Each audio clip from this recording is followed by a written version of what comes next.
Olha só, insetos podem apresentar 3 tipos de desenvolvimento. Um deles, chamado de holometabolia, que seria um desenvolvimento do tipo completo, constituído por fases de ovos, larvas, pupas e adultos, sexualmente maduros, que ocupam diversos habitats. Os insetos com holometabolia pertencem às ordens mais numerosas em termos de espécies conhecidas. Esse tipo de desenvolvimento, no caso holometábulo, está relacionado a um maior número de espécies em razão da questão de ecologia, embora o fundo dela seja de zoologia. Então, para relembrá-los, tem 3 tipos de desenvolvimento de insetos. A gente tem os insetos do tipo ametábulos, ametábulos. Cadê? Aqui ele chama de holometábulo, né? Tá. Ametábulos. O que são insetos ametábulos? Não apresenta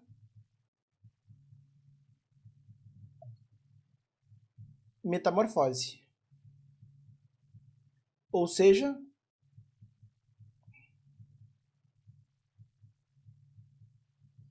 nasce, cresce e morre com a mesma cara, com o mesmo tipo, não sofre grandes transformações fisiológicas e anatômicas.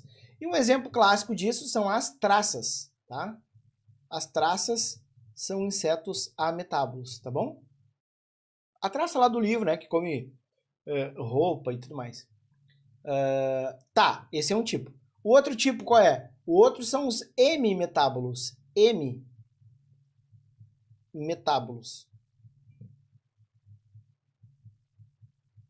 O que seriam insetos hemimetábulos? Seriam aqueles insetos que possuem metamorfose incompleta. E metamorfose significa dizer o quê? Não vai apresentar todos os estágios do desenvolvimento. Por exemplo, aqui a questão deu ovo, né? Ó, o estágio de ovinho, larvinha, pupa, teria um outro ainda, ninfa e por último um adulto. Esses aqui não vão possuir, desses 4 aqui não vão possuir todos, vão possuir 2 talvez. Ovo, larva e adulto, ou ovo, ninfa e adulto, tá? Por exemplo, a gente tem como exemplo grilos, né? Gafanhotos também. A maioria, tá? Grilos, gafanhotos e por aí vai. E tem esses insetos, né, que a questão traz ali, que são os holo. Holo significa total, né? O holocausto, caos total. Holometábulos. O que significa dizer holometábulos? Metabolismo, metabolismo não, desculpa. Metamorfose completa. Metamorfose completa. Por exemplo, o caso da borboleta, né? Acho que esse é o melhor exemplo, tá? Então, por exemplo, as borboletas. Beleza. Entendido isso, vamos para a questão. Esse tipo de desenvolvimento, holometábulo, está relacionado ao maior número de espécies em razão. Por que eu tenho mais espécies com esse tipo de desenvolvimento, né? É muito simples.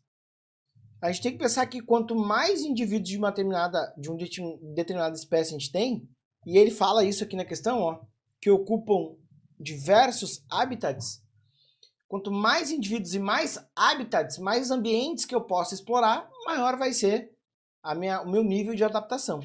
Então, não é porque tem proteção na fase de pupa, a questão nem aborda esse conceito, né? Embora possa existir alguma espécie, a questão não traz isso, tá? Produção de muitos ovos, larvas e pupas aumentando o número de adultos. Isso é uma consequência, né? Se tiver muitos ovos, larvas e pupas, vai aumentar realmente o número de adultos. Mas não é isso que faz... não é isso que faz ter um maior número de espécies, né? Não é isso que faz ter um maior número de espécies, tá? E sim a exploração de diferentes... a exploração de diferentes nichos. Tô meio bêbado aqui hoje. Exploração de diferentes nichos. Por quê, gente? É só pensar o seguinte.